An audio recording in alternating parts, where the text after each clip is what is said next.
Today, 5th of November, and the Berlin Wall anniversary, and with nothing learned.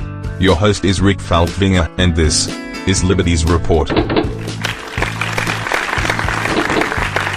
This report is presented by Private Internet Access.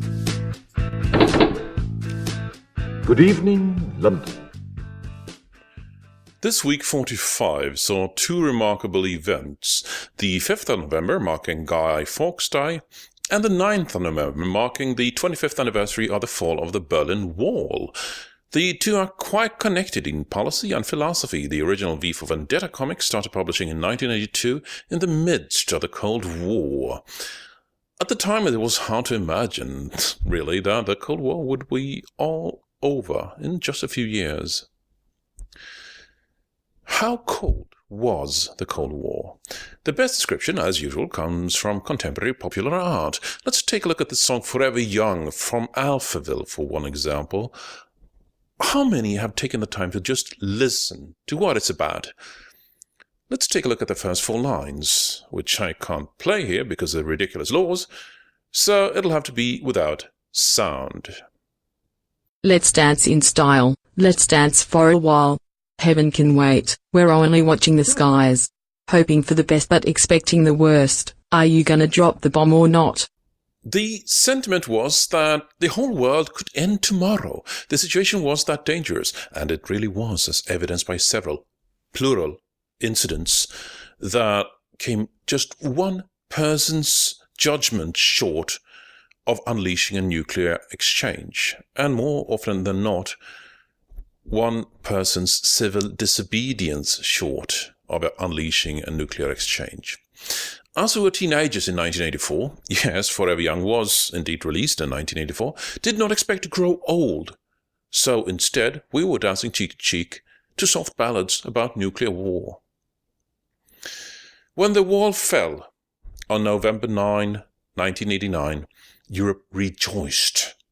But before we celebrate the fall of the wall too much, we should remember there are still walls in the world where people get shot merely for trying to relocate. You don't have to study the map very long to see them, even if they are rarely in old media's news. Returning to Europe, however, 25 years after the fall of the wall, the exact opposite of what we expected has come true. We expected Eastern Europe to start observing civil liberties. We expected a European and American people who were under rule of law, rule of liberty, and where people's rights were respected. Last week we looked at how much worse the NSA is than the Stasi ever was. And it was never supposed to be like that. It was never supposed to be the other way around to what we rejoiced about in 1989. A fall of the Eastern Bloc was not supposed to result in the West taking on the mass surveillance of the East. And ironically, this has been justified by the world being more dangerous. It's not more dangerous, as evidenced by the fact that today's teenagers don't wonder, as they go to sleep every night, if there will be a tomorrow, if they will wake up at all, or possibly even worse, wake up to a radioactive wasteland. That thought has been eliminated from our collective minds.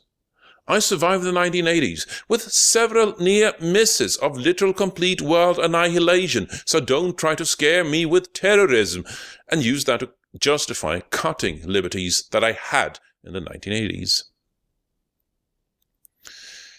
Unfortunately, it seems the mass surveillance has to become personal for world leaders to react. Two countries were tabling a report in the United Nations this week where mass surveillance was criticized as, quote, incompatible with privacy as we know it, end quote. Those countries were Brazil and Germany, the only two countries where the leaders have been visibly annoyed by surveillance targeting them specifically, or rather learning that they had been wiretapped.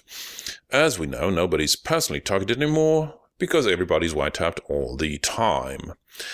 In contrast, the New York Times published a document from the British spy agency MI5 this Thursday, outlining their internal rules for wiretapping privileged conversations between lawyer and client, and detailing how such obtained conversations should be used against them.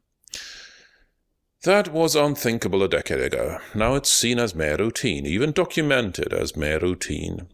Just like in V for Vendetta, for your protection. This risks getting a lot worse. before it gets any better. I'm Rick Falkvinger and this is Liberties Report. Visit our sponsor, Private Internet Access. This Good night. report is presented by Private Internet Access. Liberties Report is produced using exclusively free software.